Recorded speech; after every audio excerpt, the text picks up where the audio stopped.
ဖယားယရနာတရားယရနာတန်ခါယရနာယရနာတော်မြတ်သုံးပါးနှင့်ဆရာသခင်ယေရှုရှင်ဖြစ်တော်မူသောဧကမဟာပန္တိတမိုးကုတ်ဆရာတော်ဘုရားကြီးဤဉာဏ်တော်အာရီမှန်၍ရှိခိုးပူဇော်ဖူးမြော်မှန်လျော့ကြောရသောပူဇဝန္တပနာမစေရနာတရားပညာဝီရိယတို့ကြောင့်မိမိတို့အလိုရှိအပ်တောင်းတအပ်သောမအိုးမသိအမြဲနေသောနိဗ္ဗာန်သို့၎င်းဒုက္ခခတ်သိမ်းကင်းခြင်းရာဖြစ်သောနိဗ္ဗာန်သို့၎င်း1500ကိလေသာတို့ဤချုပ်ရာငြိမ်းရာသိမ်းရာဖြစ်သောနိဗ္ဗာန်သို့၎င်းမိမိတို့အထုတ်ဆဲဖြစ်သောဝိပဿနာဉာဏ်သည်လျင်မြန်စွာမဲ့ဉာဏ်သို့ကျေစုပြု၍နိဗ္ဗာန်သို့မျက်မှောက်ပြုလွယ်နိုင်သည်ဖြစ်ကြစေ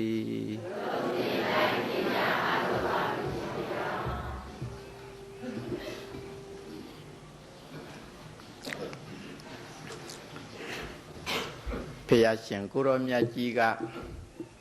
ပနာထာဘိက္ခဝေဝိဟရထမာအနာထာလို့ဟောတော်မူပါတယ်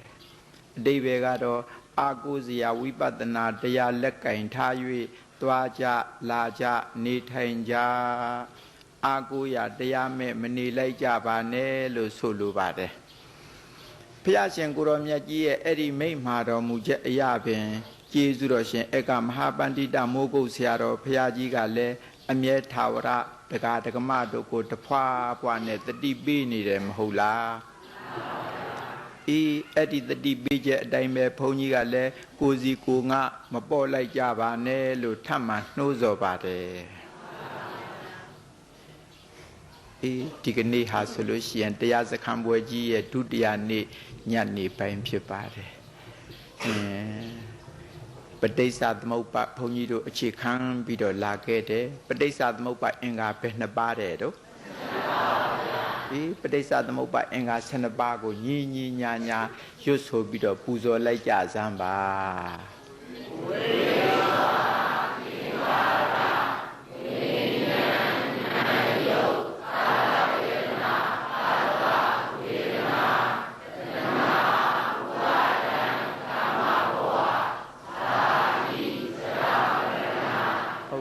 ပဋိစ္စသမုပ္ပါအင်္ဂါ12ရပ်ရှိပါတယ်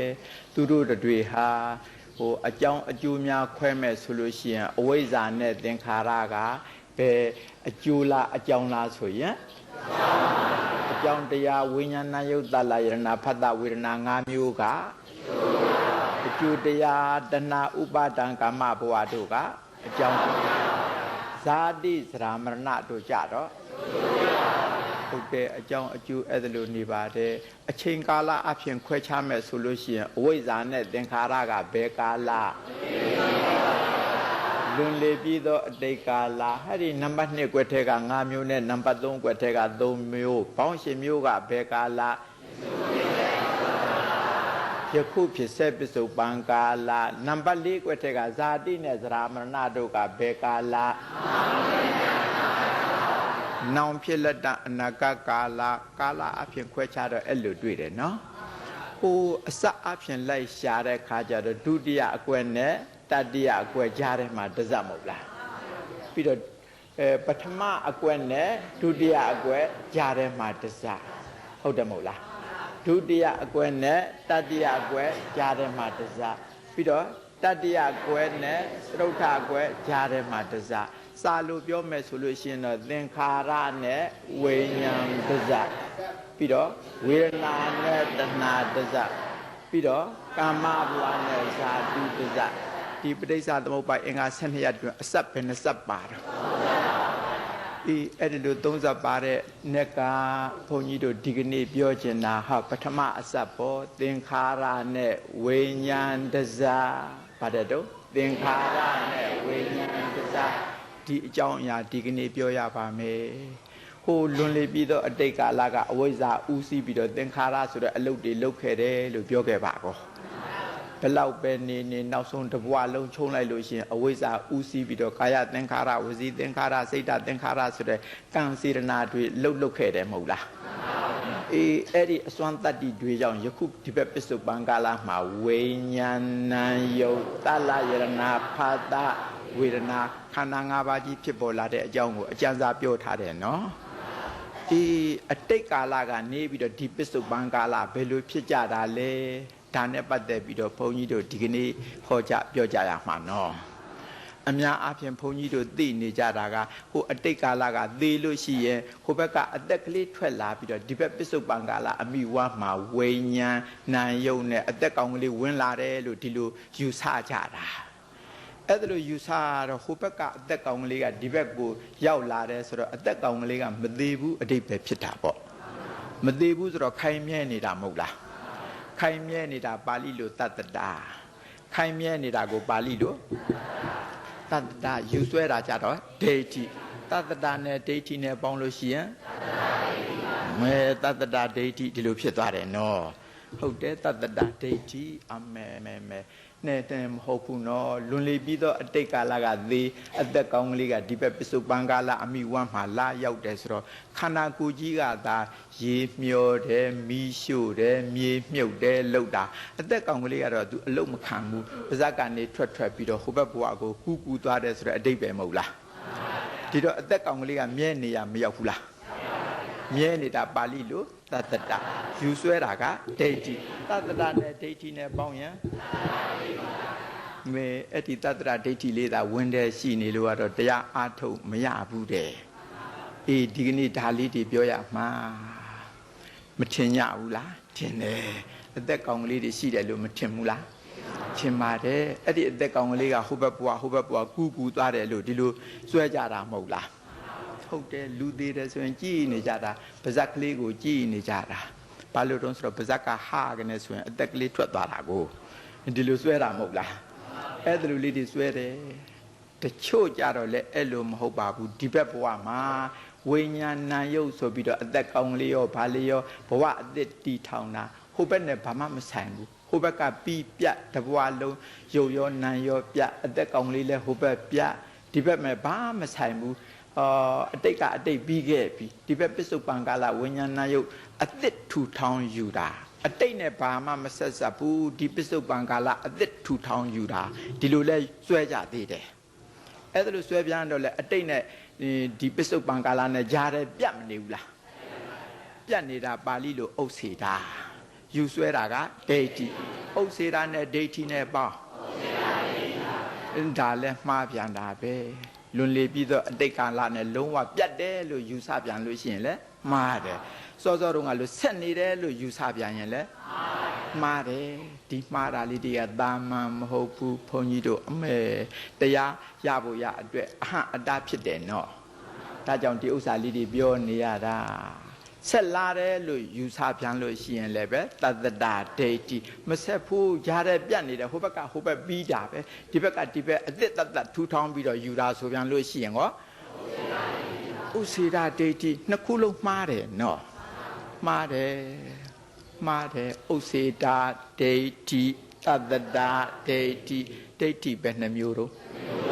မေခုပဲဒိဋ္ဌိနှမျိုးတွေ့နေပြီတတ္တဒိဋ္ဌိဥစေဒဒိဋ္ဌိဟုတ်တယ်ဒီဥစ္စာလေးတွေပြောရပါမယ်သိတယ်ဆိုလို့ရှိရင်တချို့အသက်ကငင်းနေတယ်တော်တော်နဲ့မထွက်ဘူးဒီလိုလဲပြောကြတယ်နော်အသက်နဲ့ပြောတာပြောနေကြတာအသက်ဆိုကြတဲ့အတိုင်းဘိုက်ထဲအကောင်လေးအလောင်လေးရှိတယ်လို့ဒီလိုထင်းနေတာမဟုတ်လားအသက်အောင်ထားမယ်လို့ကမပြောဘူးလားမဲအဲ့လိုလေးတွေပြောကြတယ်ဆိုတော့အကောင်လေးဘိုက်ထဲရှိတယ်လို့ကိုထင်းနေတာမဟုတ်လားဟိုဘိုက်ထဲအကောင်လေးရှိတယ်အသက်ကလေးရှိတယ်လို့ယူဆရင်ဗာဒိဋ္ဌိတတ္တဒိဋ္ဌိမဟုတ်လားအေးအဲ့ဒါလို့တတ္တဒိဋ္ဌိအကောင်လောင်လေးကဒီဘက်ကိုကူလာတယ်လို့ယူဆရင်ခိုင်မြဲနေတဲ့အတွက်ဗာဒိဋ္ဌိ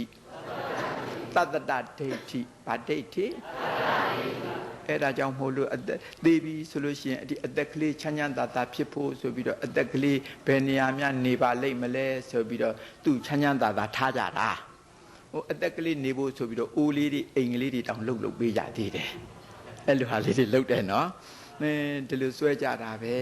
ဘုန်းကြီးတို့သိဆွဲကြတာပဲဟိုအသက်ကလေးစားဖို့တောက်ဖို့ဆိုပြီးတော့သူ့အတွက်လည်းတတ်တပွဲတင်သေးတယ်တုတ်တန်ချသွားတော့တောင်မှဒီအသက်ကလေးစားဖို့တောက်ဖို့ဆိုပြီးတော့ခေါင်းပေါ်မှာခောက်ဆွဲတုပ်ကြီးတွေတင်လိုက်တာဒီလိုမဟုတ်လား တင်းလွတ်လိုက်တာတချို့လဲဆေးလိပ်စီကြီးတွေတွေ့ရဲ့အဲ့ဒီအသက်ကလေးကစားရလားတောက်ရလားတော့မသိဘူးတုတ်တန်ရောက်တယ်ဆိုရင်သူ့ဘာရာဇာတွေကအဲ့ဒီအထုပ်ကိုအရင်ဆွဲတာပြီးတော့မှခေါင်းကြီးကိုပက်နေအဲ့ဒါလိုပါပဲဒီအသက်ကလေးရှိတယ်အသက်ကောင်ကလေးရှိတယ်လို့ယူဆနေရင်ခိုင်လည်းမြဲတယ်ပေါ့နော်ပါဒိဋ္ဌိအဲ့ဒီတတ္တရဒိဋ္ဌိဝင်တဲ့ရှိနေလို့ကတော့တရားမရဘူးတဲ့နော်ဒါကြောင့်ပြောနေရတာပါဒီအကောင်ကလေးမရှိဘူးဆိုတာလဲပြောရပါမယ်အသက်ကောင်ကလေးမရှိပါဘူးအသက်မရှိပါဘူးနှုတ်ပေမဲ့လို့ပြောကြတယ်အသက်နဲ့သိပ်ပြောတာပဲလူကြီးတွေအသက်တဲ့ကလေးတွေအသက်ကပိုးပြီးတော့တောင်ထွက်လွယ်သေးအညာလွယ်တယ်မဟုတ်လားတခါတလေလန့်ဖြတ်သွားဟာချိုးဆိုလို့ရှိရင်ဒီထက်အသက်ပါသွားတာတဲ့ဒီလိုလည်းမပြောဘူးလားအဲ့ဒါကြောင့်အဲ့ဒီအသက်ကလေးထွက်မသွားအောင်လို့ဖမ်းချုပ်ထားတဲ့ကျိုးလေးတွေတောင်ဆွဲတတ်ကြသေးတယ်လဲပင်မှလေလိပ်ပြားတို့အသက်တို့ဝိညာဉ်တို့ဇီဝတို့အတ္တတို့ဒီသဘောတွေအတူတူပေါ့အသက်တို့လိပ်ပြားတို့အတူတူပဲနော်ကလေးရဲ့လိပ်ပြားလေးကပိုးတောင်လွယ်လို့မဟုတ်လို့လေဒီလိပ်ပြားလေးဟတ်ချိုးနဲ့ခြီတဲ့အခါပါမသွားအောင်လို့ချုပ်ထားတဲ့ကျိုးလေးတွေလဲပင်ခြီတတ်ပါတယ်ကလေးပေါက်စာလေးတွေလဲပင်မတွေ့ဘူးလားဟိုတပူးကိုလေမန္တမှုတ်တတ်တဲ့သူတွေမန်းမှုတ်ပြီးတော့လဲပင်ဆွဲထားတာဘာကျိုးခေါ်တော့လိပ်ပြားချုပ်ကျိုးမြန်မြန်ခေါ်တော့လိပ်ပချုပ်ကျိုးတဲ့ဟုတ်တယ်မဟုတ်လားလိပ်ပချုပ်ကျိုးဒီလိုခေါ်ကြတာမဟုတ်လားဟုတ်တယ်အဲ့ဒါလေးတွေတခါတလေဟတ်ချိုးဒီလိုလုပ်တဲ့အခါမှာအသက်ကလေးတွေပါမသွားအောင်လို့အသက်ရှိပါစေဆုတောင်းကြတာဝိုင်းဆုတောင်းရတယ်ဇီဝတုဆိုတာကအသက်ရှိပါစေဇီဝတုဆိုတာက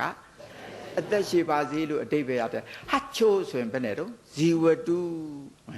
နောက်တော့တုကိုဖြုတ်ရပါတယ်ပါဠိကဇီဝဆိုတဲ့အဓိပ္ပာယ်ကလည်းအတူတူပဲဇီဝတုနဲ့ဇီဝအတူတူပဲတုဖြုတ်လိုက်ပြီးတော့ဇီဝဒီတော့အဓိပ္ပာယ်ကြတော့လေအသက်ရှိပါစေဇီဝဘယ်နဲ့တော့အသက်ရှိပါစေဇီဝတုနဲ့ဇီဝအတူတူပဲနော်ဇီဝကဘယ်နဲ့တော့အသက်ရှိပါစေဇီဝဘယ်နဲ့တော့အသက်ရှိပါစေဟတ်ချိုးဆိုရင်ဘယ်နဲ့တော့ဇီဝအဓိပ္ပာယ်ကပါတော့အသက်ရှိပါစေဝနဲ့ဘာတစ်ချိုက်ပြောင်းတတ်တယ်ဝနဲ့ဘာတစ်ချိုက်ကပြောင်းပါတယ်ဇီဝအစားဟတ်ချိုးဆိုရင်ဇီဝဘယ်နဲ့တော့ဇီဝဝအစားဘယ်နဲ့တော့အဘာတစ်ချိုက်နဲ့ဆိုရင်ဘယ်လိုအဓိပ္ပာယ်ထွက်တော့ဇီဝအဓိပ္ပာယ်ကဘယ်လိုတဲ့တော့အသက်ရှိပါစေဇီဝဆိုတော့ဘယ်နဲ့တော့အသက်ရှိပါစေဟတ်ချိုးဆိုရင်ဘယ်နဲ့တော့ဇီဝအဓိပ္ပာယ်ကဘယ်လိုတော့အသက်ရှိပါစေအဲ့ဒီဇီဝနဲ့နောက်တော့ဖောက်ထုတ်တန်ဖြစ်လာတဲ့ဇီဖအတိပ္ပယ်ကတော့ဘယ်နဲ့တော့အသက်ရှိပါစေဟတ်ချိုးနဲ့ကလေးပေါက်စားကဆိုရင်ဘယ်နဲ့တော့ဇီဖဇီကလည်းစီလို့စလိန်တန်ဖြစ်တဲ့ဇီဖဖြစ်လာတာပေါ့တဖြည်းနဲ့နောက်တော့ဖကလည်းဝတ်ဆွဲပါလာပြီးတော့ဇီဖဖြစ်လာတယ်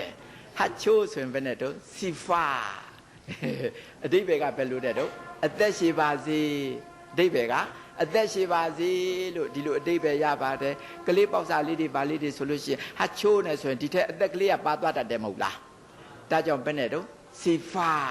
ဘယ်လိုတော့အသက်ရှိပါစေအဲ့လိုနဲ့တပြေးကြားလာတော့အခုချိန်မှာဆိုရင်လေကလေးပေါက်စာကအဲ့လိုများခြီလိုက်ပြီဆိုရင်ထိတ်နေသူကဘယ်နဲ့ဆိုတော့စိတ်ဖာ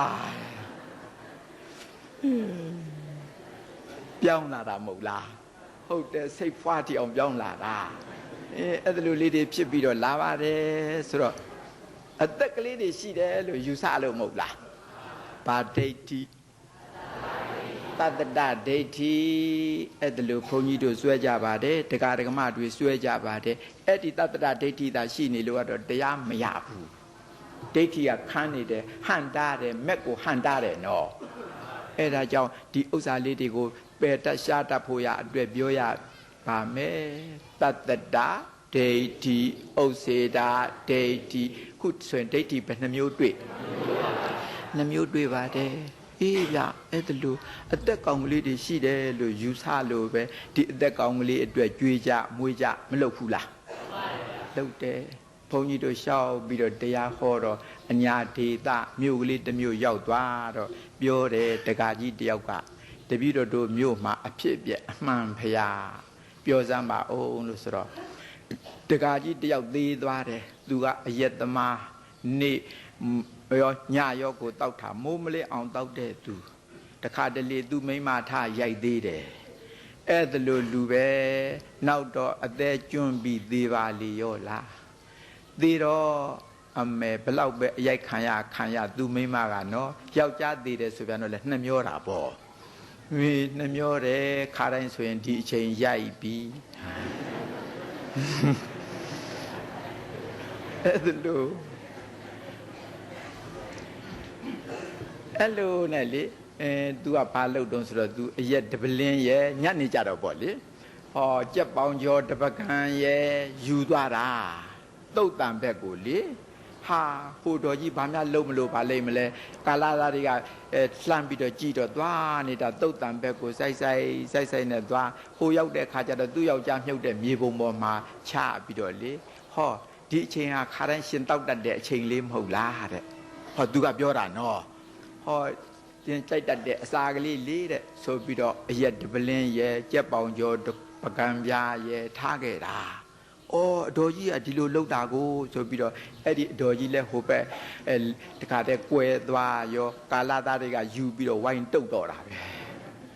ဟေးတုတ်ပြီးတော့အကုန်လုံးကိုအောင်တောက်ပြီးတော့ပကံပြားရောအဲ့ဒီမြေပုံပေါ်မှာပြန်ထားနောက်တနေ့ကျတော့လာပြန်တယ်နောက်ထပ်တပလင်းအသေးဒီကနေ့ကျတော့ဟိုငကြော်တွေကြော်လာတာလာပြန်တယ်ဟောမြေပုံပေါ်ရောက်တဲ့အခါကျတော့မနေ့တုန်းကပကံပြားရောပလင်းရောကြည့်ပြီးတော့အော်တပလင်းလုံးတောင်ကုန်းသွားတာကိုတဲ့မဲ तू ကအဲ့လိုပြောတယ်မနေ့တုန်းကကျမကြော်ထားပြီးတော့ထားခဲ့တဲ့ကြက်သားကြော်ကောင်းလာတဲ့မြေပုံကိုမေးနေတာကြည်စမ်းဟောဒီကနေ့ဆိုတော့ဟောငကြော်တွေပြောင်းပြီးတော့ကြော်ခဲ့တယ်ဆိုပြီးတော့နောက်ထပ်တပလင်းရောငကြော်တွေရောထားခဲ့ပြန်တယ်မနေ့တုန်းကပလင်းအလွတ်နဲ့ပကံပြားကိုပြန်ယူသွားတယ်အဲ့ဒါကာလာသားတွေကချောင်းပြီးတော့ကြည်နေတာသူလည်းနောက်ကွယ်သွားရောအဲ့ဒါယူပြီးဝိုင်းတုတ်ကြပြန်တာပဲအဲ့ဒါလိုနဲ့ဘုရားရက်တွေတော်တော်များများလုံနေတာဘုရားပြောတယ်နော်ကြည်စမ်းအဲ့ဒါလိုနေ့စဉ်သွားပြီးတော့ပို့တယ်ဆိုတာအသက်ကောင်ကလေးရှိတယ်လို့ယူဆလို့ပို့တာမဟုတ်လားပါဒိဋ္ဌိဟုတ်တယ်အဲ့ဒီတတ္တဒိဋ္ဌိတန်လန်းကြီးနဲ့တရားအားထုတ်လို့မရပါဘူးတဲ့ရမလားမရဘူးဒိဋ္ဌိကမေတ္တာဖို့တာပဲမေတ္တာဖို့တာဟုတ်တယ်ဒီသဘောတရားကလေးတွေပြောပြီးတော့နေရပါတယ်တတ္တဒိဋ္ဌိအသက်ကောင်ကလေးရှိတယ်ဆက်ပြီးတော့အသက်ကောင်ကလေးကသွားပြီးတော့နေတယ်လို့ယူဆရင်ပါဒိဋ္ဌိဟိုဘက်မှာအတိတ်ရောအကုန်လုံးပြတ်ခဲ့တာပါပဲကွာအတိတ်သေးတယ်ဆိုလို့ရှိရင်အတိတ်ကာလမှာဟောလွန်လေပြီးတော့အတိတ်ကာလမှာအသက်ရောရုပ်ရောနာရောအကုန်လုံးပြတ်ခဲ့တာပဲဘာမှမဆိုင်ဘူးဒီဘက်ပစ္စုပန်ကာလဘာမှကူးမလာပါဘူးဒီဘက်လုံးဝအသက်ထူထောင်တာလို့ဆိုပြန်တော့လဲကြားတဲ့ပြတ်မနေဘူးလားပြတ်နေတာပါဠိလိုဥစ္စေတာယူဆွဲတာကဒိဋ္ဌိဥစ္စေတာနဲ့ဒိဋ္ဌိနဲ့ပေါင်းဥစ္စေတာဒိဋ္ဌိအဲ့ဒါကောမှန်ရဲ့လားမမှန်ပါဘူးဥစ္စေတာဒိဋ္ဌိတန်လန်းကြီးနဲ့တရားအထုတ်နေရင်ရောရမလားမရဘူးဒီလိုလည်းမဟုတ်ပါဘူးပြတ်နေတာလည်းမဟုတ်ပါဘူးပြတ်နေတာလည်းမဟုတ်ဘူးဒီဥစ္စာကလေးတွေသတိပြုရပါမယ်တတ္တဒိဋ္ဌိဥစ္စေတာဒိဋ္ဌိဒီနှမျိုးနော်ခုပြောပြီးတော့နေပါတယ်ဘုန်းကြီးတို့ဆွဲတတ်တယ်ဒီနှမျိုးရှိပါတယ်ဘသူကများတယ်လဲဆိုရင်တော့တတ္တကများမှာပေါ့ဘသူကများတတ္တကများတော့အသက်ကလေးဒီအသက်ကလေးသွားလေရလာလေရဖြောင်းဖြောင်းဖြူဖြူဖြစ်ပါစေစားစရာတောက်စရာတွေပြည့်ပြည့်စုံစုံဖြစ်ပါစေဒီလိုဆန္ဒတွေနဲ့မဟုတ်လားအောင်မဲ့သူ့ဇရိတ်ကလေးပါလေးတောင်ပေးတတ်ကြသေးတယ်လူတယောက်သေးတယ်ဆိုရင်လေဇရိတ်ကလေးတွေမပေးကြဘူးလားပေးတယ်ဘယ်လောက်ပေးတော့ဓမ္မဒိဋ္ဌံပို့ဘူးလားသူကတော့ဒါပဲလားသူဇိတ်တည်ငြိမ်တယ်ပေါ့နော်ဟုတ်တယ်ဓမ္မကတော့ဒီလိုတမတ်နဲ့ပေးတဲ့ဥစ္စာလမ်းမှာလေချောင်းမြကူချောင်းရတွေ့လို့ရှိရင်သူဒီဥစ္စာလေးနဲ့ဇရိတ်ပေးပြီးတော့ဟိုဘက်ကိုကူးပေးဖို့ကတော့ကူးပေးဖို့မဟုတ်လား ကျွန်တော်ဟိုဘက်ကူးပေးပါဗျာရော့ဓမ္မဒီလိုမဟုတ်လားဓမ္မနဲ့ရပါမလားရဘူးခုဆိုလို့ရှိရင်အဲ့ဒါလိုဒီဖြစ်ပါတယ်ကြည်စံဓမ္မနဲ့ပေးတာနော်ဘာဒိဋ္ဌိရှိလို့သတ္တဒိဋ္ဌိရှိလို့နော်အမေနဲ့မအောင်မေးပါနဲ့နော်တယောက်ဓမ္မနဲ့ဟိုကာယကရှင်တူးစီဆိုတော့ဘယ်လောက်မှမကြည့်ကြဘူးထင်တာနော်ဘုန်းကြီးတို့မြန်မာပြည်မှာအခုတန်း40တောင်နည်းနည်းကြော်ပြီလို့ပြောတယ်ဟုတ်တယ်နော်လူဦးရေဟာတနေ့ကိုလေတနိုင်ငံလုံးအနေနဲ့အတိုင်းအတာလူပေါင်းဘယ်လောက်သေးမဲ့အထင်နော်ဟိုတမျိုးမဟုတ်တမျိုးတနေ့မဟုတ်တနေ့သေးကြတယ်မဟုတ်လားဘုန်းကြီးတို့ရန်ကုန်မြို့မှာမနေဘူးနေ့စဉ်သေးနေတာပဲဟိုမန္တလေးမြို့ကြီးတို့လိုမော်လမြိုင်မြို့တို့လိုမြို့ကြီးတွေဆိုရင်နော်တိတာမဟုတ်လားပြီးတော့တောရွာတွေလည်းတရွာမဟုတ်တရွာသေးနေကြတာမဟုတ်လားဒီတော့တနိုင်ငံလုံးအတိုင်းအတာနဲ့ဆိုမဲ့ဆိုရင်ရှော့ပေါ့တွက်တောင်းတနေ့ကိုလူပေါင်း100နော်ပို့တဲ့အခါပို့ဥမှာပေါ့ထားပါတော့100ပဲထားကြပါစို့ရှော့ပေါ့လူပေါင်း100ဆိုရင်တယောက်တမတ်ဆိုရင်မတ်100မဟုတ်လားတနေ့မတ်ပေါင်း100မတ်100ဆိုရင်ဘယ်လောက်တုံးကြာအစိဟုတ်တယ်ဒါဖြင့်တနေ့ငွေအစိတ်ပေါ့နော်တနိုင်ငံလုံးအတိုင်းအတာနဲ့ပြောနေတာအဲ့ဒါလိုတမတ်နဲ့ထဲတဲ့ဥစ္စာတနေ့ငွေအစိတ်1ရက်ကိုငွေအစိတ်ဆိုတော့10ရက်ကို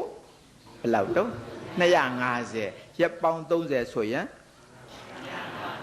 950ဟုတ်ကဲ့နော်ရက်ပေါင်း30တလဆိုတော့ဘယ်လောက်တော့950ဟောတလ950နော်ဆိုလို့ရှိရင်10လဆိုရင်ဘယ်လောက်တော့9500 10လမှာဘယ်လောက်9500တစ်နှစ်ပြည့်အောင်ဟို2လအတွက်ကဘယ်လောက်ပါလဲ1500ဟုတ်တယ်9500ရဲ့1500ရဲ့ပေါင်းရင်9000လားဘယ်လောက်ပါလဲ9000ကြည်စမ်းဒီလိုဆိုရင်12လတစ်နှစ်မှာဟောငွေဒီကုန်သွားတာဘယ်လောက်တော့9000နော်နေတာမဟုတ်ဘူးအကျွေးတွေနော်ဟင်းတစ်နှစ်ကို9000ဆိုတော့10နှစ်လောက်များဆိုရင်9000နဲလားမြေကြီးတဲ့ရောက်ကုန်နဲ့မိတဲ့ရောက်ကုန်နဲ့အလကားဖြစ်ကုန်တာမဟုတ်လားအေးဗျာအဲ့လိုအလကားဖြစ်ကုန်တာဘာအယူအဆွဲရှိလို့တော့သေးတာမဟုတ်ဘူးနော်အကျွေးတွေရှာကုန်တာလေဒီအကြောင်းတစ်ကြောင်းပါမယ်အာမင်အဲ့ဒါလူတွေဗာဒိဋ္ဌိတတ္တဒိဋ္ဌိဗျအဲ့ဒါလူတွေဖြစ်ပါတယ်အဲ့ဒါလူတတ္တဒိဋ္ဌိခိုင်နေမြဲတယ်လို့ယူဆွဲပြန်လို့ရှိရင်လည်းဗာဒိဋ္ဌိတတ္တဒိဋ္ဌိဘက်မှာပဲတတ်သူဟာသူပြတ်နေခဲ့တာပဲဒီဘက်ကတတ်အသစ်ထူထောင်တာပဲလို့ယူဆပြန်တော့လဲကြားထဲမှာပြတ်ပြီးတော့နေတဲ့အတွက်ဗာဒိဋ္ဌိနှမျိုးလုံးမဟုတ်ဘူးမှားတယ်အခုဘုရားကိုယ်တော်မြတ်ကြီးကဟောပြီးအဝိဇ္ဇာပစ္စယသင်္ခါရပစ္စယဝိညာဏဟိုဘက်တစ်အကွက်ကတော့ဒီဘဝမရောက်ခင်လွန်လေပြီးတော့အတိတ်ကာလမဟုတ်လားဒီဘက်ပစ္စုပန်ကာလမှာဖြစ်ပေါ်တာသင်္ခါရပစ္စယဝိညာဏအတိတ်ဘက်ကသင်္ခါရအကြောင်းဘာဖြစ်ဝိညာဉ်ဖြစ်သင်္ခါရဆိုတာပြောခဲ့ပြီးမနေ့တုန်းကအကြောင်းတရားကံတွေကိုအရာကောက်ရတယ်စုစုပေါင်းစေရနာ29ပါးကိုအရာကောက်ရတယ်လို့ပြောခဲ့ပါကောစေရနာပေါင်းဘယ်လောက်တုန်း29ပါးအကြောင်းတရားကံတွေအစွမ်းတတ္တိတွေမဟုတ်လားဘယ်တုန်းကတော့လွန်လေပြီးတော့အတိတ်ကာလအဲ့ဒီအစွမ်းတတ္တိတွေကြောင့်သင်္ခါရပစ္စယဝိညာဏဝိညာဉ်ဆိုတာပဋိသန္ဓေစိတ်ကလေးလို့ပြောခဲ့ပါတယ်အမိဝါနဲ့မှာအဥဆုံးစပြီးတော့ဖြစ်တဲ့စိတ်ကလေးဘာစိတ်ကလေးပဋိသန္ဓေစိတ်ဝိညာဉ်ဆိုတာဘာတဲ့တော့ပဋိသန္ဓေစိတ်အကောင်လေးအလောင်ကလေးမဟုတ်ဘူးနော်ဝိညာဉ်ဆိုတာဝိညာဉ်ကောင်ကလေးမဟုတ်ဘူးနော်စိတ်ကလေးပါဘာစိတ်တော့ပဋိသန္ဓေစိတ်ဘုန်းကြီးတို့လူဘဝတစ်ခုလုံးကိုသုံးပိုင်းပိုင်းလိုက်ပါအဥဆုံးစပြီးတော့ဖြစ်တဲ့စိတ်ကလေးကပဋိသန္ဓေစိတ်နောက်ဆုံးမှသေတဲ့စိတ်ကလေးကသုတိစိတ်ဒီအတော်တွင်တဘဝလုံးဖြစ်နေတဲ့စိတ်ကပဝတ္တိစိတ်ပဲ2မျိုးပါလေ3မျိုးဒါဖြစ်ရင်ပဋိသန္ဓေစိတ်ပဝတ္တိစိတ်သုတိစိတ်လို့3မျိုးရှိတဲ့အနက်ဝိညာဉ်ဆိုတာအဥဆုံးစပြီးတော့ဖြစ်တဲ့စိတ်ကလေးပေါ့အမိဝမ်းထဲမှာဖတ်ခနဲ့စပေါ်တာနော်တကယ်တော့ဖတ်ခနဲ့တော့ဘယ်အတန်ကြားရလိမ့်မလဲမြင်လွှဲအောင်ပြောတာနော် အဲ့ဒါလို့ဝိညာဉ်ဆိုတဲ့စိတ်ကလေးဖြစ်တာဘာကြောင့်ဖြစ်တာတော့သင်္ခါရကြောင့်သင်္ခါရကကာလကလွန်လေပြီးတော့အတိတ်ကာလမဟုတ်လားအဲ့ဒီလွန်လေပြီးတော့အတိတ်ကာလကအစွမ်းတတ္တိကြောင့်ဒီဘက်မှာအမိဝမ်းမှာဘာစိတ်ကလေးပေါ်ပဋိသန္ဓေစိတ်ပေါ်ဝိညာဏပစ္စယနာမယူပံအဲ့ဒီဝိညာဉ်ဆိုတဲ့အကြောင်းကြောင့်နံတရားနဲ့ယုတ်တရားနံတရားနဲ့ယုတ်တရားနံဆိုတဲ့ဥစ္စာအရာကောက်တော့စေတသိက်တွေတဲ့ဘာတွေတဲ့တော့စေတသိက်တွေဆိုတာစိတ်နဲ့အတူတူတွဲဖြစ်တာပေါ့ဝိညာဉ်ဆိုတဲ့ပဋိသန္ဓေစိတ်နဲ့တွဲပြီးတော့ဖြစ်တာနံဆိုတဲ့ဥစ္စာတွေကစေတသိက်တွေမဟုတ်လားစိတ်နဲ့စေတသိက်စိတ်နဲ့စေတသိက်ဟုတ်တယ်ဝိညာဉ်ကလည်းနံတရားနံကလည်းနံတရားဟုတ်ကဲ့နော်ရုပ်ကြတော့ရုပ်တရားနံတရားနဲ့ရုပ်တရားနံတရားနဲ့ရုပ်တရားအဲ့ဒီရုပ်တရားကဒီနံတရားတွေမှီတွယ်ဖို့ရအနေနဲ့ပါလာပေါ့နံတရားနဲ့ရုပ်တရားဒီတော့ဝိညာဉ်ကလည်းနံကလည်းနံတရားဟိုရုပ်ကလေးကရုပ်တရားနံတရားနဲ့ရုပ်တရားတကယ်ဖြစ်စဉ်ကြတော့တပြိုင်နဲ့ဖြစ်တာပါတဲ့ဟိုခေါ်တော်မူတဲ့အခါသာအရေးကြီးရအရင်နှုတ်တော်ကအဓိကကြရာထုတ်ဖော်ပြီးတော့သင်္ခါရပစ္စယဝိညာဏံဝိညာဏပစ္စယနာမယူပံဒီလိုနှစ်ခါခွဲဟောနေတာနော်တကယ်ဖြစ်စဉ်ကတော့ဝိညာဏံယုတ်ဘယ်နဲ့ဝိညာဏံယုတ်အဲ့ဒီဥစ္စာတပြိုင်နဲ့ဖြစ်တာနော်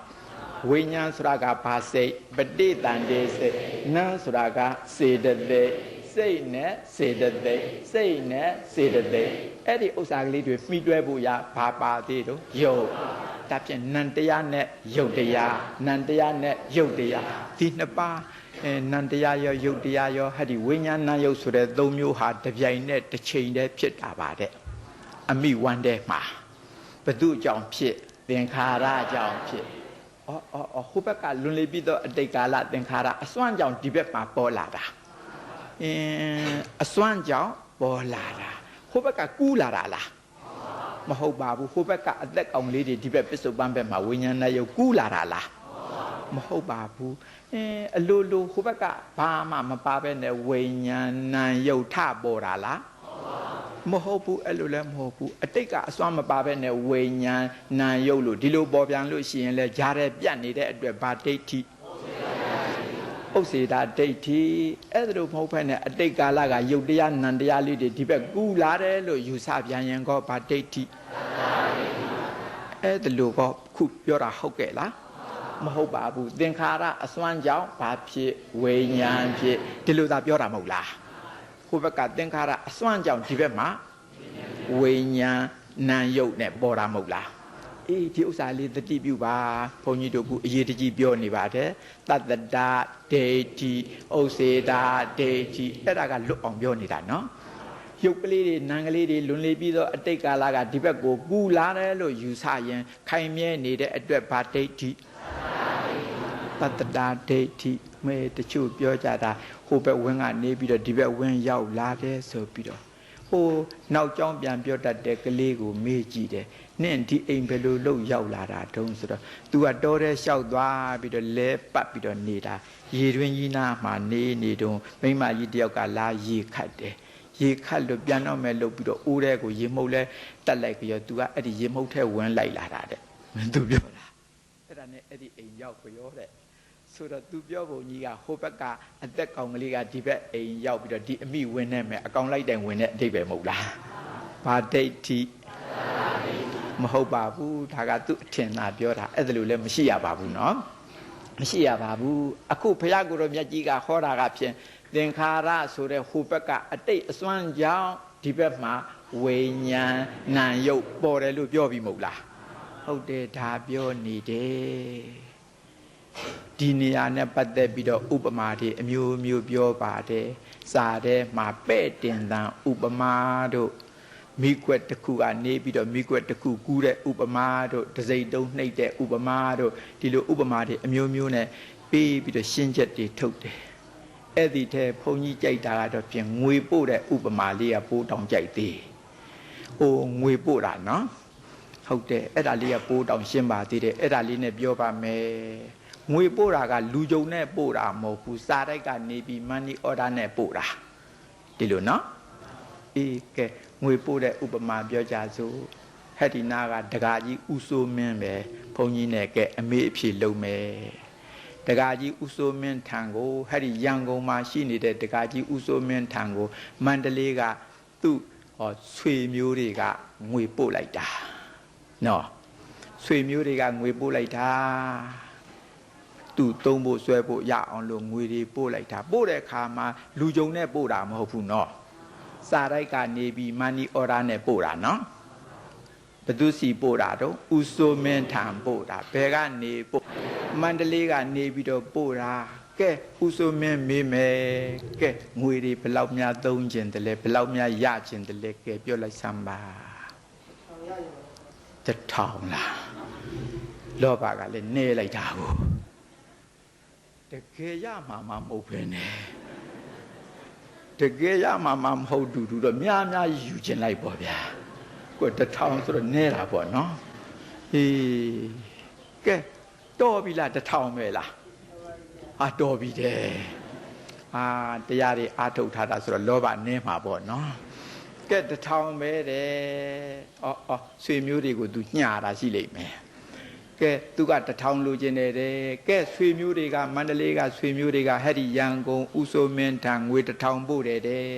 စာတိုက်သွားပြီးတော့ငွေ1000ရေးအပ်ဘောင်းချတွေပါတွေဖြတ်ပြီးတော့အိမ်ပြန်သွားတယ်ဘယ်လောက်မှမကြပါဘူးဟော3-4ရက်လောက်လဲရှိရောဟဲ့ဒီရန်ကုန်ကစာတိုက်မင်းကဥဆိုမင်းထံလာပြီးတော့ငွေ1000ပို့တယ်ရောခင်ဗျငွေပို့လိုက်တယ်ဆွေမျိုးတွေကဆိုပြီးတော့ငွေ1000အပ်တယ်နော်ခုဥဆိုမင်းထံငွေဘယ်လောက်ရတော့1000ရတယ်ဥဆိုမင်းထံငွေဘယ်လောက်ရအဲ့ဒါမေးရမယ်အဲ့ဒီ1000ဟာဘယ်လိုလဲရန်ကုန်ကနေပြီးမန္တလေးကနေပြီးတော့ဒီရန်ကုန်ကိုယထာကြီးနဲ့တင်ပေးလိုက်တာလားမော်တော်ကားကြီးတွေနဲ့တင်ပို့လိုက်တာလားဒါမှမဟုတ်လေမြန်ကြီးနဲ့ပို့လိုက်တာလားမဟုတ်ပါဘူးဗျာဟိုကပို့လိုက်တဲ့ငွေ1000ကပြန်ဟိုမှာစာတိုက်အပ်ပြီးတော့ဟိုဘန်မှာပဲနေရစ်လေရဲ့မန္တလေးဘန်မှာပဲကြံရစ်တယ်ဟောဒီမှာရတဲ့ငွေ1000ကဟဲ့ဒီရန်ကုန်ဘန်ကထုတ်ပေးတဲ့ငွေ1000ဟုတ်ကဲ့နော်ဥဆိုမင်းထံရတဲ့ငွေ1000ကဘယ်ဘန်ကထုတ်ပေးရန်ကုန်ကဘန်ကထုတ်ပေးတဲ့ငွေ1000မှာငွေဘယ်လောက်ရတယ်သွားပြီလို့1000ရတာတော့ဟိုက1000ပို့တာကိုဟိုမန္တလေးကဘယ်လောက်ပို့လိုက်တာတော့1000ပို့လိုက်လို့ဥဆိုမင်းထံမှာ1000ပေါ်လာတာဒါပေမဲ့ဟိုကပို့လိုက်တဲ့အထုတ်လိုက်တိုင်းဒီရောက်လာတာတော့ဟုတ်ကဲ့လားမဟုတ်ပါဘူးဟိုကငွေကဟိုပဲနေရခဲ့တယ်ဒီကငွေကဒီကသက်သက်ပေါ်လာတာဒီမဲ့ဘယ်လောက်ပေါ်လာတော့1000ပေါ်လာတာကဟိုက1000ပို့လို့မလို့ဒီ1000ပေါ်တာပေါ့ဟိုကမြတ်1000ပို့မယ်ဆိုရင်ဒီမှာ1000ပေါ်လာမယ်ဟိုက3သိန်းများပို့မယ်ဆိုရင်ဒီမှာ3သိန်းပေါ်လာမယ်ဟိုကငွေတွေဒါရိုက်ဒီရောက်လာတာတော့ဟုတ်ကလားမဟုတ်ပါဘူးဟိုကအစွမ်းကြောင့်ဒီမှာပေါ်တာဟိုကအစွမ်းကြောင့်ဒီမှာပေါ်တာငွေချင်းဆက်သွယ်ရဲ့လားမဆက်သွယ်ပါဘူးအထေဝတ္ထုတရချင်းမဆက်သွယ်ပါဘူးသို့သောအစွမ်းချင်းတော့ဆက်သွယ်ပါတယ်ဟိုကအစွမ်းတတ္တိအရာဒီပေါ်တာမဟုတ်လားအဲ့ဒါလိုပါဟိုက3သိန်းများပို့မယ်ဆိုရင်3သိန်းပို့ရင်းဆိုတဲ့အစွမ်းတတ္တိကြောင့်ဒီမှာလာပြီးတော့ငွေဘယ်လောက်ပေါ်မယ်3သိန်းပေါ်မယ်ဒီကဘန်ကထုတ်ပေးတဲ့3သိန်းနော်အဲ့ဒါလိုဒီလိုဆိုရင်အစွမ်းကြောင့်ဒီဘက်မှာပစ္စုပန်မှာပေါ်တာပေါ့အတိတ်ကာလကအစွမ်းကြောင့်ဒီပစ္စုပန်ကာလမှာပေါ်လာတာဒီလိုမဟုတ်လားဒီအတိတ်ပဲကလေးပါပဲသင်္ခါရပစ္စယဝိညာဏဖြစ်တဲ့ဥစ္စာလေဒီသဘောပါပဲလွန်လီပြီးတော့အတိတ်ကာလမိမိတို့စီဘူးခဲ့ကြတဲ့ကာယသင်္ခါရဝစီသင်္ခါရစိတ်တသင်္ခါရဆိုတဲ့သင်္ခါရအစွမ်းတတ္တိတွေကြောင့်ဒီဘက်ပစ္စုပန်ကာလမှာဘယ်လိုပေါ်လာဝိညာဏရုပ်လို့အမိဝါမှာပေါ်လာတာဝိညာဉ်နဲ့နာကဘာတော့နံတရားရုပ်ကရုပ်တရားနံတရားနဲ့ရုပ်တရားနံတရားနဲ့ရုပ်တရားအဲ့ဒီနံတရားနဲ့ရုပ်တရားဟိုဘက်ကဒီကိုကူးလာတာလား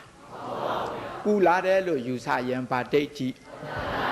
သတ္တရဒိဋ္ဌိအလိုလိုပေါ်တာကိုဟုတ်ကလားအလိုလိုပေါ်တဲ့ယူဆရင်ဗာဒိဋ္ဌိ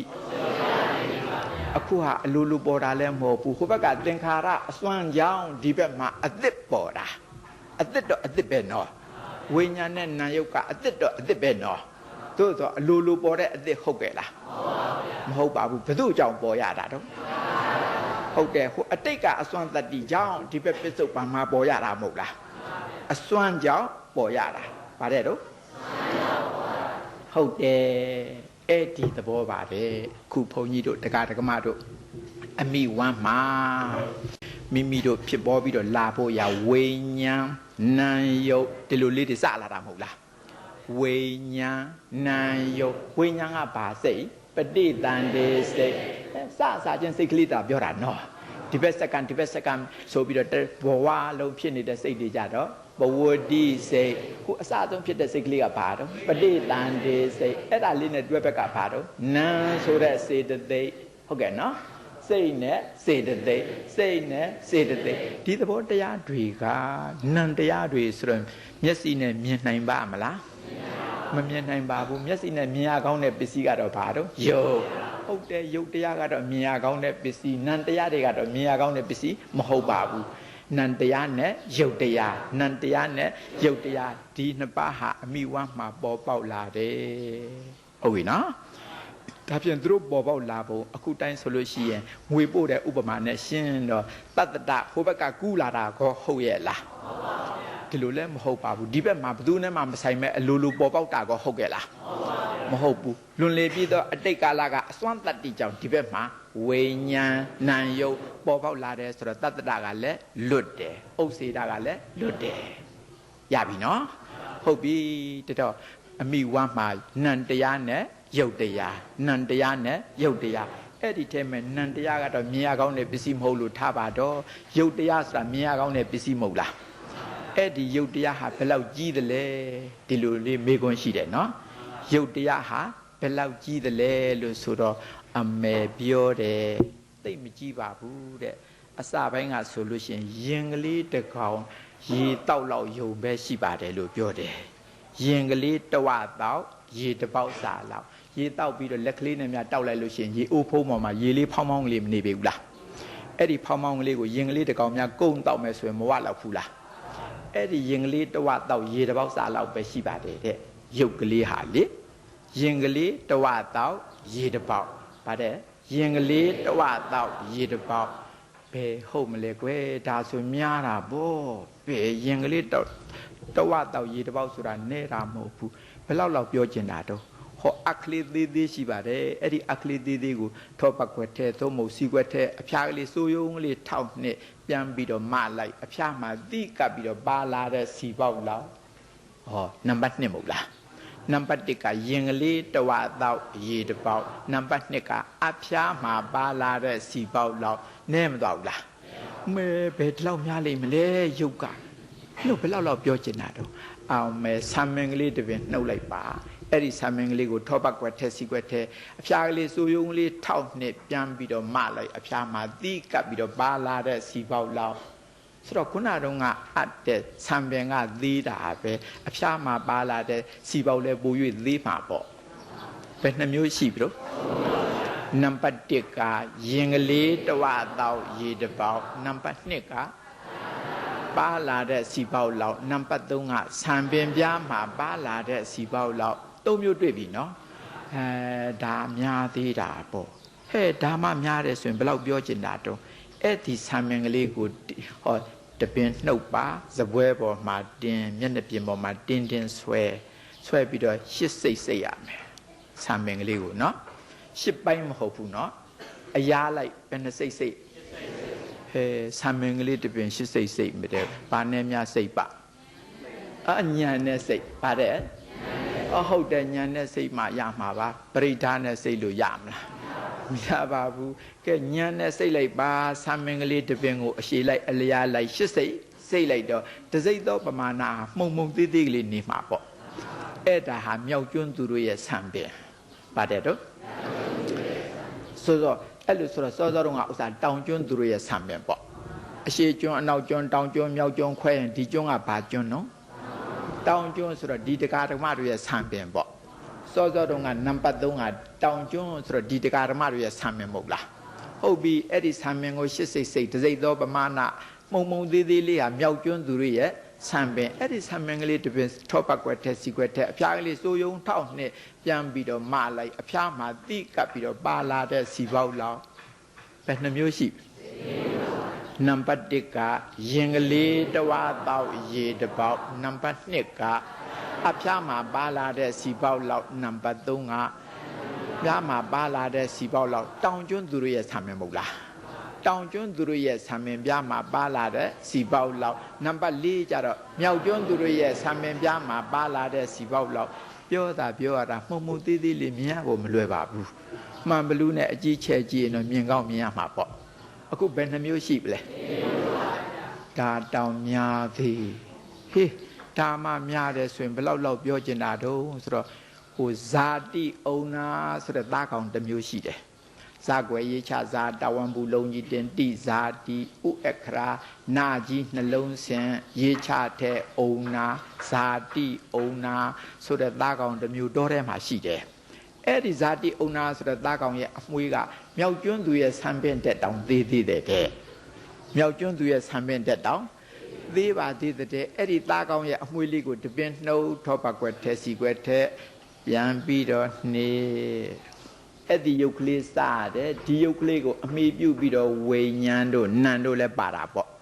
ဒီတော့နံတရားနဲ့ယုတ်တရားနံတရားနဲ့ယုတ်တရားအမိဝမ်းမှာစလာတယ်ဘသူအကြောင်းဖြစ်တာတော့သင်္ခါရကြောင့်သင်္ခါရကြောင့်ဆိုတော့ဟိုဘက်ကအစွမ်းတတ္တိနဲ့ဒီဘက်ပစ္စုပန်နဲ့ဆက်သွယ်တာပေါ့နော်အထက်ဝတ္ထုချင်းတော့ဆက်ရဲ့လားမဆက်ပါဘူးအစွမ်းတတ္တိချင်းတော့ဆက်ပါတယ်အဲ့ဒီနီးအဖြစ်တရွေနဲ့မမြင်ရတဲ့အနေကနေပြီးတော့မြင်ရတဲ့အခြေအနေရောက်လာတာပေါ့မြင်ရတဲ့အခြေအနေကတဖြည်းဖြည်းနာယီကနေရက်ဆိုတော့တဖြည်းဖြည်းရင့်ကျက်မြင့်တက်ပြီးတော့များလာတာပေါ့ယုတ်တရားနဲ့နံတရားအဲ့ဒီနှစ်ပါးရှိသည်တွင်နံတရားကတော့မြင်လို့မရပါဘူးယုတ်တရားကတော့မြင်လို့ရတဲ့ပစ္စည်းဟာတရွေကြီးလာပြီမဟုတ်လား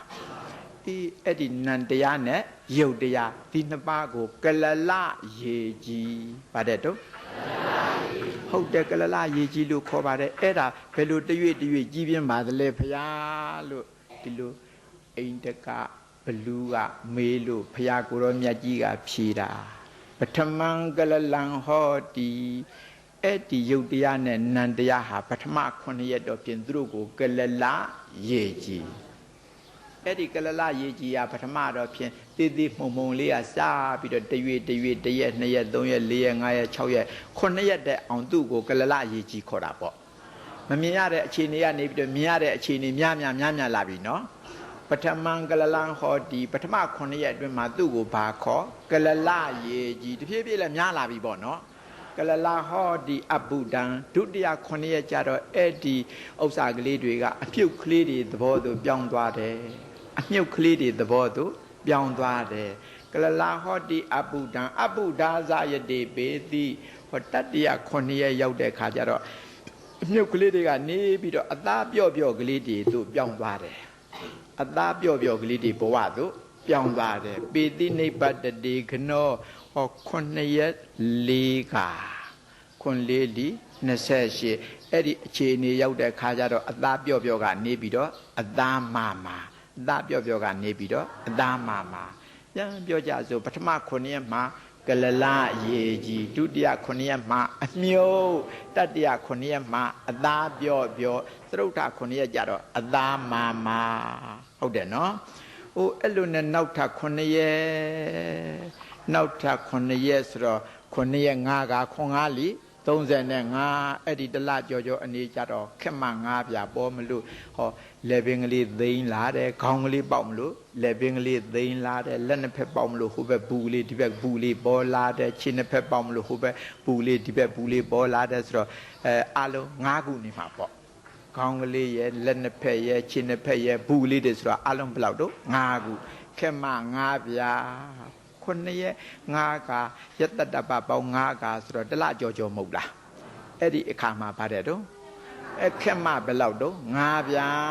အဲ့ဒါလို့အမိဝမ်းထဲမှာတရွေ့နဲ့ကြီးပြင်းပြီးတော့လာလိုက်တာ9ရက်ပေါင်း17ခါ9ရက်ပေါင်း17ခါဆိုတော့89ရက်နေမှာပေါ့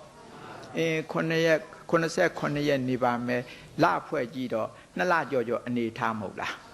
အဲ့ဒီခါမှာစကုတ္တတကဒီနိစာပါတုဘဝန္တိနောက်ထပ်4မျိုးတိုးလာတယ်ဘယ်သူတွေတုံးဆိုတော့မျက်စိနာနှာခေါင်းရှာဟင်ကိုကရပြီးသားပဲကိုကရပြီးသားမဟုတ်လားအစတုန်းကအတိုင်းဟိုရုပ်ကလေးကတဖြည်းဖြည်းကိုဖြစ်တယ်မဟုတ်လားစိတ်ကလေးကလည်းပါပြီးသားမဟုတ်လားနောက်ထပ်တိုးတာကပဲ2မျိုး4မျိုးတိုးတာရပြီးသားကကိုလေးနဲ့စိတ်ကလေးကရပြီးသားမဟုတ်လားဆိုတော့အရင်ရပြီးသား2မျိုးနောက်ထပ်တိုးတဲ့ဥစ္စာက4မျိုးဆိုတော့အလုံးပဲ2မျိုး6မျိုးဖြစ်လာတာသလာယရဏပါတယ်တော့သလာယရဏဘယ်သူတွေတုံးဆိုတော့မျက်စိနာနှာခေါင်းရှာကိုယ်စိတ်ရပြီးသား2မျိုးရဲ့နောက်ထပ်တိုးလာတဲ့4မျိုးရဲ့ဆိုတော့6မျိုးမဟုတ်လား6မျိုးကိုဘာခေါ်သလာယရဏအမေတရွေ့ဒီလိုဖြစ်လာတာမဟုတ်လားဟုတ်တယ်ဟိုဘက်ကအစွမ်းကြောင့်ဝိညာဉ်တို့နာမ်ယုတ်တို့ဒီလိုပေါ်လာပြီးတော့တရွေ့နဲ့ဟော9ရက်ဆက်တဲ့ခါ89ရက်2လကြောအနေထားမှာမျက်စိနားနှာခေါင်းရှားကလေးတွေပါတိုးလာတယ်အရင်2မျိုးနဲ့ဆိုတော့6မျိုးမဟုတ်လား6မျိုးကဘယ်သူတွေတော့မျက်သလာယရဏမျက်စိ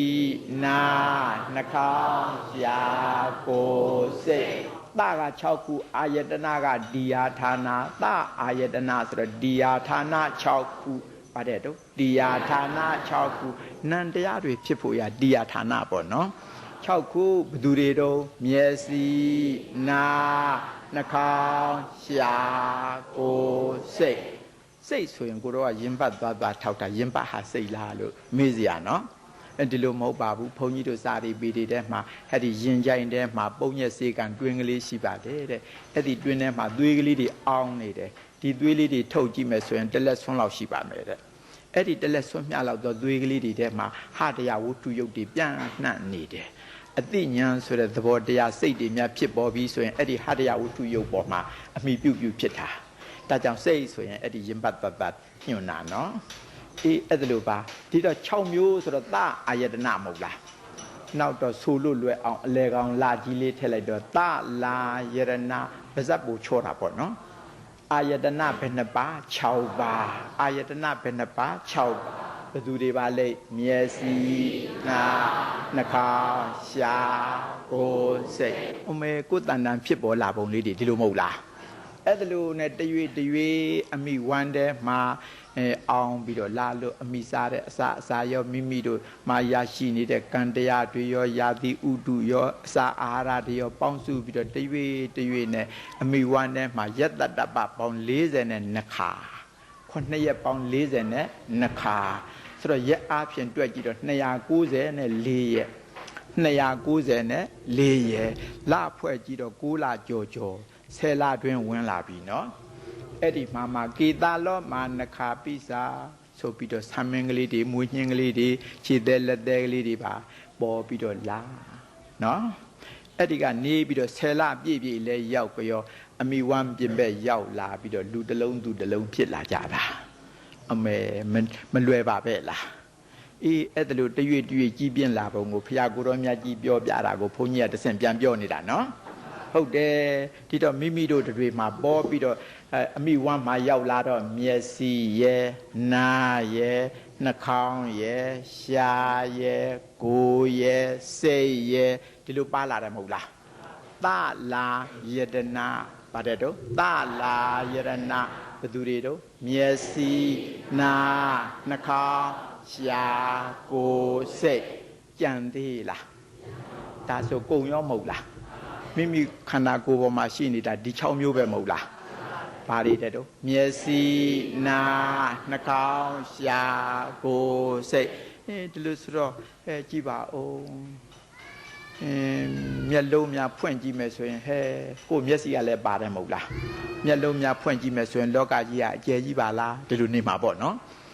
မြင်စရာတွေလည်းအစုံပါပဲလားဖြူတာတွေနီတာတွေဝါတာတွေကြောင်တာတွေကြားတာတွေလှတာတွေမလှတာတွေပူတာတွေရှည်တာတွေပိန်တာတွေဝတာတွေအများကြီးပဲမဟုတ်လား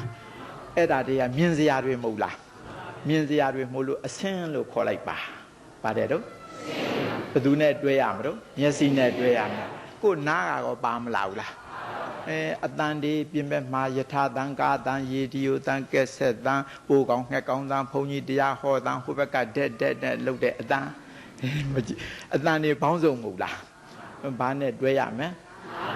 လဲနားနဲ့တွဲရမယ်ဟုတ်တယ်မဟုတ်လားဟောတဲ့ဟိုဘက်ကအတန်နေနားနဲ့တွဲရမှာပေါ့ဟောနှာခေါင်းကလည်းပါမလာဘူးလားဟိုအနံ့ဒီမှုချင်းမှုမယ်နာညင်းနာမယ်ပုတ်ချင်းပုတ်မယ်စက်ချင်းစက်မယ်အနံ့နေဟူသမျှဘယ်သူနဲ့တွဲမယ်နှာခေါင်းနဲ့တွဲရမှာပေါ့ဟောကို့မှာရှာကလည်းပါလာတော့အရသာတွေရှိတယ်မဟုတ်လားချိုးတဲ့ချင်းနဲ့ဖန်ငန်းနဲ့ခါတဲ့စက်တယ်ဆိုတဲ့အရသာ6မျိုးလေဘယ်သူနဲ့တွဲရမယ်ရှာနဲ့တွဲရမယ်ပြီးတော့ခန္ဓာကိုယ်ကြီးကလည်းပါလာတယ်နုတွေ့ထီစရာကြမ်းကြမ်းတွေ့ထီစရာမနုမကြမ်းတွေ့ထီစရာမဟုတ်လားအောက်ကဟိုကြမ်းကြမ်းထော်တော်ကြီးဆိုရင်ကြမ်းကြမ်းတွေ့ထီစရာဟိုဖြာလို့ပါတော့လို့ခင်းလိုက်တော့မနုမကြမ်းမဟုတ်လားအဘောကဂုံးကကလေးတင်လိုက်တော့နုတွေ့ထီစရာပေါ့တွေ့ထီစရာက3မျိုးမဟုတ်လားဘယ်သူနဲ့တွဲရမယ်ခန္ဓာကိုယ်နဲ့တွဲရမယ်အေးဟုတ်ပါမနောဆိုတဲ့စိတ်လည်းပါတယ်မဟုတ်လားဟာတွေးတော်စရာတွေตาရည်သမီးရည်စီးပွားရေးရရေးရွာရေးနိုင်ငံအရေးဟိုအရေးဒီအရေးတွေးစရာတွေလေဘယ်သူနဲ့တွဲရမလို့စိတ်နဲ့တွဲရမယ်အမေဒီတော့တွဲစရာတွေလည်းပြင်ပက်မှာအများကြီးသူအသင့်ရှိနေတာပဲเนาะအော်ဒီလိုရှိတာကိုပါလာတာကမျက်စိနာနှာခေါင်းရှားကိုယ်စိတ်ဒါတွေမဟုတ်လားအဲ့ဒီ6မျိုးကိုဘာခေါ်တာလာယရဏသူတို့နဲ့တွဲပဲအပြင်ဘက်မှာအသင့်ရှိနေပြီးသားကအစင်အတန်အနံအရာသာတွေးထီစရာကြံတွေးစရာဒါကအစကတည်းကတည်းကအသင့်ရှိပြီးသားမဟုတ်လားသူတို့လည်းပဲဘယ်နှမျိုးတော့6မျိုးသူတို့ကိုလည်းအာယရဏခေါ်ပါတယ်တဲ့ဘာခေါ်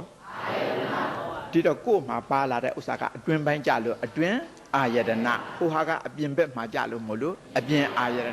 အတွင်းအာယရဏက6ပါးအပြင်အာယရဏလည်း6ပါး6ပါး12ပါးအာယရဏ12ပါးရှိတာပေါ့နော်မေဒုတန်တန်အာယရဏ12ပါးမေဒါတွေနော်ခုသိလာပြီမဟုတ်လားအဲ့ဒါလိုအာယရဏ12ပါးရှိတဲ့အနဲ့အတွင်းအာယရဏ6ပါးကိုအခန္ဓာထားအတွင်းအာယရဏ6ပါးကိုအခန္ဓာထားအပြင်အာယရဏ6ပါးကအတိုက်တအခန္ဓာနဲ့အတိုက်တအခန္ဓာနဲ့အတိုက်တသူတို့တွေနှစ်ခုမထိခတ်သေးခင်ဘာမှမဖြစ်ပါဘူးအခန္ဓာနဲ့အတိုက်တထိခတ်ကြပြီဆိုလို့ရှိရင်တော့အပွင့်တတ်ပေါ်လိမ့်မယ်အပွင့်တတ်ပေါ်လိမ့်မယ်ဘုန်းကြီးရဲ့လက်ဝါးပဲဆိုပါတော့အောက်ကလက်ဝါးကအခန္ဓာထားအပေါ်ကလက်ဝါးကအတိုက်တထားသူတို့မထိသေးခင်ဘာမှမဖြစ်ဘူးနော်ထိလိုက်တယ်ဆိုတော့ဖြောင်းနေထွက်လာတာမဟုတ်လားဖြောင်းနေဆိုတဲ့ဥစ္စာအတန်မဟုတ်လားအဲ့ဒါကအပွင့်တတ်ပေါ့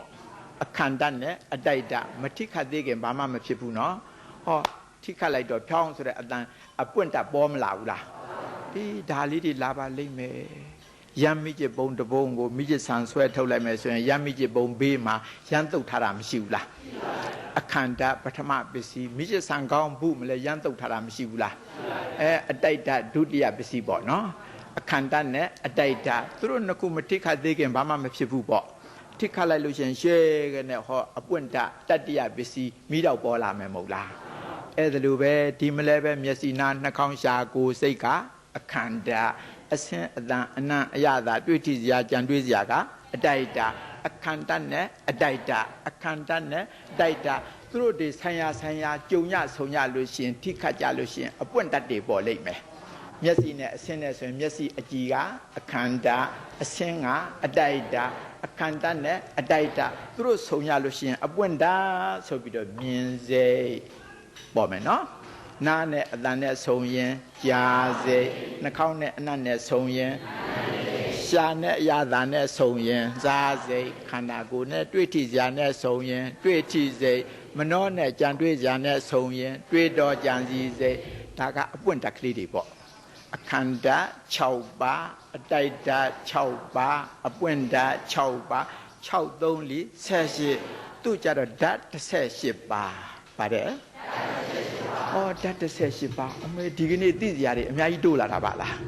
သတ္တတာဒိဋ္ဌိဥစ္စေတာဒိဋ္ဌိတွေလည်းသိရတယ်အတွင်းအာယရဏ6ပါးအပြင်အာယရဏ6ပါးအာယရဏ12ပါးလည်းသိရတယ်မဟုတ်လားသူတို့ဆုံညပြီးတော့အပွင့်တတ်6ပါးပေါ်လာတော့အခန္ဓာ6ပါးအတိုက်တ6ပါးအပွင့်တတ်6ပါး6 3 4 18ဒီကြတော့ဘာခေါ်ဓာတ်18ပါး အလုံးတကားတကမတို့တဏ္ဍာမှာဖြစ်ပေါ်ပုံတွေကိုပြောနေတာနော်ဒီဥစ္စာတွေပေါ်မှာလာပြီးတော့ဒီပေါ်မှာပဲကြည့်နင်းပြီးတော့ဟောတရားအလုပ်တွေလာလိမ့်မယ်နော်အေးမျက်စိနဲ့အဆင့်နဲ့ဆုံးပါစိတ်ပေါ်အဲ့လိုဆိုတော့သုံးခုဖြစ်မသွားဘူးလားသုံးခုဆုံးပြီးတော့သွားတာကိုဖတ်တာခေါ်တာပေါ့သုံးခုဆုံးသွားတာကိုဖတ်တာမျက်စိနဲ့မျက်စိအကြည်ယုတ်မျက်စိအဖြူကြီးအဖြူထဲမှာမဲမဲဝဝန်းကြီးမဲမဲဝဝန်းကြီးထဲမှာမဲမဲဝဝန်းသေးသေးလေးအကြည်လေးပေါ့ဟိုဘက်ကမြင်စရာတွေကပါတော့အဆင်း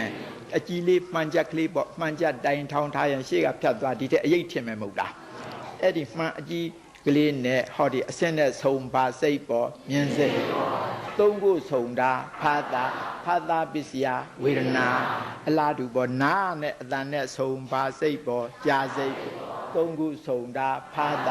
တာပစ္စယနှာခေါင်းနဲ့အနတ်နဲ့ဆုံးပါစိတ်ပေါ့နာစိတ်ပေါ့သုံးခုဆုံးတာဖာတာပစ္စယဝေဒနာရှာနဲ့အရာသာနဲ့ဆုံးပါစိတ်ပေါ့စားစိတ်ပေါ့သုံးခုဆုံးတာဖာတာပစ္စယခန္ဓာကိုယ်နဲ့တွေ့ထိစရာနဲ့ဆုံးပါစိတ်ပေါ့တွေ့ထိစိတ်ပေါ့သုံးခုဆုံးတာဖာတာပစ္စယဟုတ်တယ်နော်မနောနဲ့ကြံတွေ့စရာနဲ့ဆုံးပါစိတ်ပေါ့တွေ့တော့ကြံစီစိတ်ပေါ့သုံးခုဆုံးတာဖာတာပစ္စယဝေဒနာအခန္ဓာရဲ့အတိုက်ဓာတ်ရဲ့အပွင့်ဓာတ်ရဲ့ဆိုတော့ဓာတ်သုံးမျိုးဆုံးသွားတာမဟုတ်လားဒိဏံသင်္ကတိဖတ်တော်ဒိဏံသုံးခုတို့ဤသင်္ကတိပေါင်းမိဆုံးမိကြုံမိတာဟာဖတ်တော်ဖတ်တာခေါ်ပါတယ်သုံးခုဆုံးသွားတာနော်အဲ့ဒါလို့ဖတ်တာဖြစ်တဲ့ဓာတ်တွေသုံးမျိုးဆုံးတယ်ဆိုရင်ခံစားမှုတစ်ခုခုတော့ဖြစ်တာပေါ့အေးဒီသဘောလေးတွေမိမိတို့တန်တန်ဖြစ်ကြတာဒီဥစ္စာလေးတွေပေါ်မှာကြည့်ပြီးတော့တရားရှုမှတ်ကြမှာနော်အမေဒီလိုကိုတို့ဒါဖြင့်သိစရာတွေဒီကနေ့တော်တော်ကြီးဟုတ်နေတာပဲနော်အေးခုတိုင်းဆိုလို့ရှိရင်အခန္ဓာ6ပါးလဲသိပြီးအတိုက်ဓာတ်6ပါးလဲသိပြီးအပွင့်ဓာတ်6ပါးလဲသိပြီးသူတို့စုံတိုင်းပေါ်လာကြတာမဟုတ်လားအေးမျက်စိနဲ့အဆင့်နဲ့စုံပါစိတ်ပေါ်သုံးခုစုံတာဖာတာပစ္စယဝေဒနာဒီလိုလေးတွေမဟုတ်လားနာနဲ့အတန်နဲ့စုံပါစိတ်ပေါ်သုံးခုစုံတာဖာတာပစ္စယဝေဒနာဟုတ်တယ်နော်နှာခေါင်းနဲ့အနတ်နဲ့ဆုံပါစိတ်ပေါ်နာစိတ်ပေါ်သုံးခုဆုံတာဖာတာပစ္စယဝေဒနာဟုတ်တယ်နော်မျက်စိရဲ့နားရဲ့နှာခေါင်းရဲ့မဟုတ်လားအေးဖြာနဲ့အတန်နဲ့ဆုံပါစိတ်ပေါ်ပါတယ်ရှာနဲ့အတန်နဲ့စားစိတ်ပေါ်သေးလားရှာနဲ့အတန်နဲ့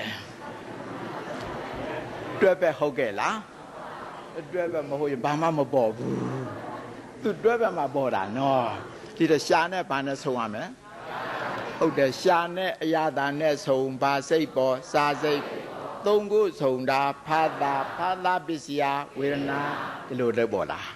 အေးခန္ဓာကိုယ်နဲ့တွေ့ထိစရာနဲ့ဆုံပါစိတ်ပေါ်တွေ့ထိစိတ်ပေါ်သုံးခုဆုံတာဖာတာပစ္စယဝေဒနာဒီလိုလာတာမဟုတ်လားပြီးတော့မနောနဲ့ကြံတွေးစရာနဲ့ဆုံပါစိတ်ပေါ်တွေ့တော့ကြံစီစိတ်ပေါ်သုံးခုဆုံတာဖာတာပစ္စယဝေဒနာဒီသဘောလေးတွေကိုယ်တန်တန်ပေါ်ကြတာအေးဒီဥစ္စာလေးတွေကိုကြည်ပြီးတော့ညံနဲ့ကြည်ပြီးတော့တရားအလုပ်လုပ်ကြပါမယ်ဒီလိုဆိုရင်ဒီကနေ့ထီအောင်မိမိတန်တန်ဖြစ်ပြနေတဲ့သဘောတွေကိုပြောပြတာပထမအကွက်နဲ့ဒုတိယအကွက်ဒီအကွက်ကြီးနှစ်ကွက်ပြီးသွားပြီမဟုတ်လားနောက်ရက်တွေမှာဆက်ပြီးတော့3အကွက်4ကွက်တွေဟောမယ်ဒီကနေ့တော့အချိန်စေ့သွားပြီဖြစ်၍တော်ကြအောင်စို့